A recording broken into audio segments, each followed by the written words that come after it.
नमस्कार दोस्तों। आज भारतीय संविधान का एक महत्वपूर्ण टॉपिक आप लोगों के समक्ष प्रस्तुत कर रहा हूँ, जिसमें हम लोग जानेंगे मौलिक अधिकार। जैसा कि आपको पता है कि किसी भी राष्ट्र में, चाहे वह लिखित संविधान की श्रेणी हो या अलिखित संविधान की श्रेणी में हो, उसके पास मौलिक अधिकार का होना अति आवश्यक माना जाता है। क्योंकि अगर मौलिक अधिकार न हो तो वहाँ के नागरिकों को जो एक स्वतंत्रता मिलनी चाहिए, जो आज़ादी मिलनी चाहिए, वो एक अधूरा माना जाता है। तो आज हम एक टॉपिक विशेष रूप से मौलिक अधिकार पर चर्चा करने वाले हैं, अर्थात फंडामेंटल राइट। इसे एक और नाम मूल अधिकार के रूप में भी जाना जाता है।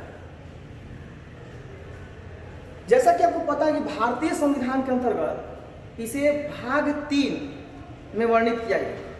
अगर हम भारतीय संविधान के अंतर्गत आते हैं तो भाग 3 में मौलिक अधिकार का वर्णन किया गया है। आर्टिकल के अंतर्गत आते हैं, भाग के अंतर्गत जो अनुच्छेद है, उसमें आर्टिकल जो 12 से लेकर 35 तक है, उसमें इसका वर्णन किया गया है। अर्थात मौलिक अधिकार या मूल अधिकार का वर्णन अनुच्छेद 12 से 35 में वर्णित किया गया है। अब यहाँ एक सबसे बड़ी सवाल है कि मौलिक अधिकार है क्या। क्वेश्चंस एक अगर सब्जेक्टिव के तौर पर देखा जाए तो यहाँ से प्रश्न बनता है। मौलिक अधिकार वह अधिकार है जो संविधान के द्वारा भारतीय नागरिकों को प्रदत्त रूप से प्रदान किया जाता है, और इस अधिकार के द्वारा स्वतंत्र रूप से सभी नागरिक अपने जीवन अर्थात स्वतंत्र रूप से जीवन की स्वतंत्रता प्रदान की जाती है। अब यहाँ प्रश्न है कि आखिर मौलिक अधिकार का प्रादुर्भाव कहाँ से हुआ। दूसरी बात की किस देश के संविधान से भारतीय संविधान में मौलिक अधिकार को जोड़ा गया। अगर हम प्रादुर्भाव की बात करें अर्थात कहाँ से इसकी शुरुआत हुई, तो पहली बार इंग्लैंड में कुछ नागरिकों के द्वारा अपने मालिक से मांग की गई थी कि हमें एक स्वतंत्रता दी जाए, आज़ादी दी जाए। इसी बीच क्या हुआ कि नागरिकों ने हंगामा किया या एक तरह से आंदोलन किया, जिसके फलस्वरूप वहाँ के मालिक के द्वारा अर्थात जो एक पूंजीपति वर्ग के लोग थे, उनके द्वारा मैग्ना कार्टा नाम से एक अधिकार प्रदत्त किया गया अर्थात प्रदान किया, और इसी अधिकार से पहली बार जो है मूल रूप से अधिकार को प्रस्तुतिकरण किया गया था। इसके बाद फिर आगे देखा गया दूसरे पॉइंट पर कि भारतीय संविधान की रही बात की कहाँ से लाया गया है, तो आपको याद रखना है कि संयुक्त राज्य अमेरिका अर्थात यूएसए के संविधान से मूल अधिकार को भारतीय संविधान में जोड़ा गया।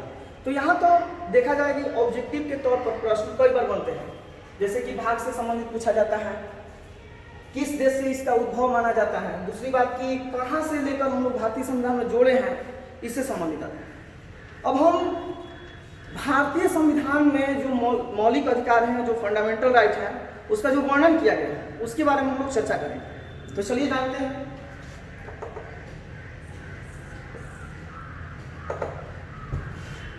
भारतीय संविधान के अंतर्गत अगर हम भारतीय संविधान की बात करें तो पहले मौलिक अधिकार अर्थात जो फंडामेंटल राइट्स था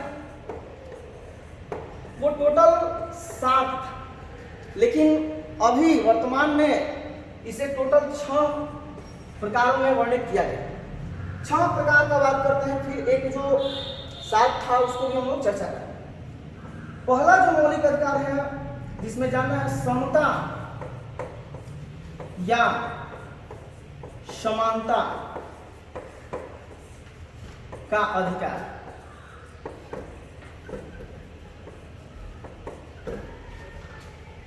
समता या समानता का अधिकार। इसके बाद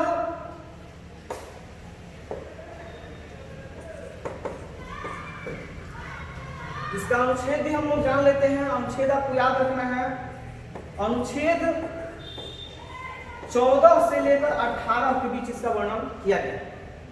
14 से लेकर 18 के बीच। दूसरे नंबर पर आते हैं तो वो आपका है स्वतंत्रता।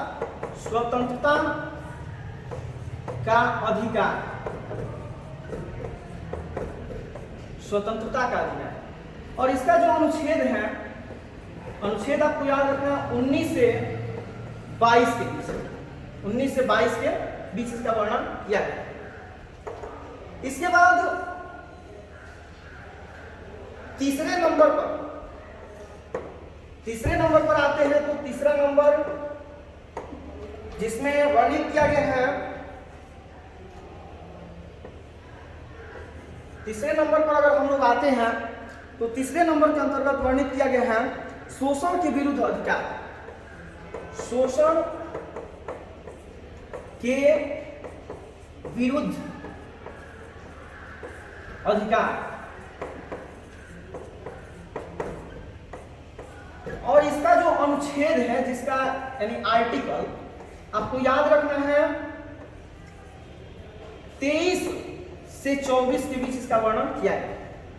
वहीं चौथे नंबर पर आते हैं जिसमें यह वर्णित किया गया धार्मिक स्वतंत्रता का अधिकार।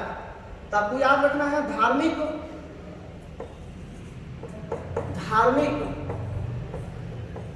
स्वतंत्रता का अधिकार। तो धार्मिक स्वतंत्रता के अधिकार अगर हम बात करें तो जो इसका अनुच्छेद है, आर्टिकल है, वो आर्टिकल आपको याद रखना है। जैसे कि हम लोग देखें कि 23 से 24 था, तो यहां से आएगा 25 से लेकर 28, अर्थात 25 से लेकर 28 के बीच जो है इसका वर्णन किया गया। पांचवें नंबर पर आते हैं तो पांचवें नंबर के अंतर्गत स्पष्ट किया गया है शिक्षा एवं संस्कृति का अधिकार। और इसका जो अनुच्छेद है, जो आर्टिकल है, आपको याद रखना है। यहां तो 25 से 28 देखिए हम लोग, यहां तक देखिए ध्यान से 29 से 30 में जो है इसका वर्णन किया गया। इसके बाद 6 नंबर पर आते हैं तो 6 नंबर के अंतर्गत संवैधानिक उपचार का अधिकार। और इसका वर्णन आर्टिकल अनुच्छेद 32 में किया गया। तो यह टोटल हम लोग देखें कि एक मौलिक अधिकार की सूची है जो भारतीय संविधान के द्वारा प्रदत्त रूप से सभी भारतीय नागरिकों को प्रदान किए जाते हैं। अब इन सभी मौलिक अधिकारों का संक्षिप्त व्याख्या जानते हैं। पहला है कि समता या समानता का अधिकार, अर्थात देश के सभी नागरिकों को एक समान जीवन व्यतीत करने, जीवन जीने। दूसरी बात कि चाहे वह शिक्षा का क्षेत्र हो, चाहे वह कोई भी क्षेत्र हो, उन सब में जो है एक समान व्यवहार करने की जो है स्वतंत्रता प्रदान की गई। आप देखते होंगे कि स्कूल में जो यूनिफॉर्म होता है वो सिर्फ और सिर्फ समानता का प्रतीक है, समानता को दर्शाता है। वहीं समता या समानता का अधिकार अनुच्छेद अर्थात आर्टिकल 14 से जो है 18 में इसका वर्णित किया गया वर्णन। वही स्वतंत्रता के अधिकार की बात करें जिसमें किसी भी व्यक्ति को संपूर्ण स्वतंत्रता दी गई कि वो कहीं भी रह सकता है, बस सकता है, उसके अंतर्गत जो संवैधानिक रूप से स्वतंत्रता है वह कर सकता है। दूसरी बात यह भी दिया जाता है यहाँ पर कि स्वतंत्रता के अधिकार के साथ साथ जितने भी अधिकार प्रदान किए गए उन सभी अधिकारों को भी स्वतंत्र रूप से प्राप्त कर सकते हैं। तो आर्टिकल 19 अर्थात 19 से लेकर ध्यान रखना है 22 के बीच इसका जो है वर्णन किया गया। अब आगे बढ़ते हैं तीसरे नंबर पर जिसमें वर्णित किया गया शोषण के विरुद्ध अधिकार। अगर किसी व्यक्ति पर शोषण किया जाता है या किसी के द्वारा उस पर कोई गलत प्रक्रियाएं अपनाई जा रही है तो वहां पर क्या किया जाता है कि शोषण के विरुद्ध अधिकार को अपनाया जाता है और इसे अनुच्छेद 23 से 24 में वर्णित किया गया। तो आर्टिकल याद रखना बहुत जरूरी है क्योंकि एग्जाम में निश्चित रूप से इससे प्रश्न आते हैं। चौथा आते तो धार्मिक स्वतंत्रता का अधिकार, यानी सभी भारतीय लोगों को धार्मिक स्वतंत्रता का अधिकार प्रदान किया गया। जैसा कि आपको पता होगा कि भारत एक धर्मनिरपेक्ष राष्ट्र के अंतर्गत शामिल है। और ये आपको पता है कि सभी धार्मिक प्रवृत्ति के लोगों को यह अधिकार दिया गया कि किसी भी धर्म को आप मान सकते हैं। तो वैसे यहाँ पर धार्मिक स्वतंत्रता में दिया गया, वर्णित किया गया है कि आप किसी भी, चाहे हिंदू हैं या सिख है, ईसाई जो भी हैं, वो धर्म अपना सकते हैं। ये आर्टिकल अनुच्छेद 25 से 28 में इसका वर्णन किया गया है।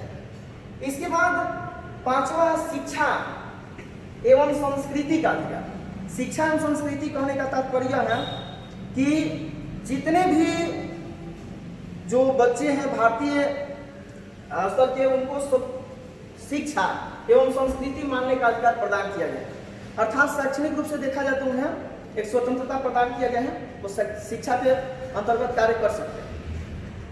इसके बाद इसे अनुच्छेद याद रखना, अनुच्छेद 29 से जो है 30 में इसका वर्णन किया गया है।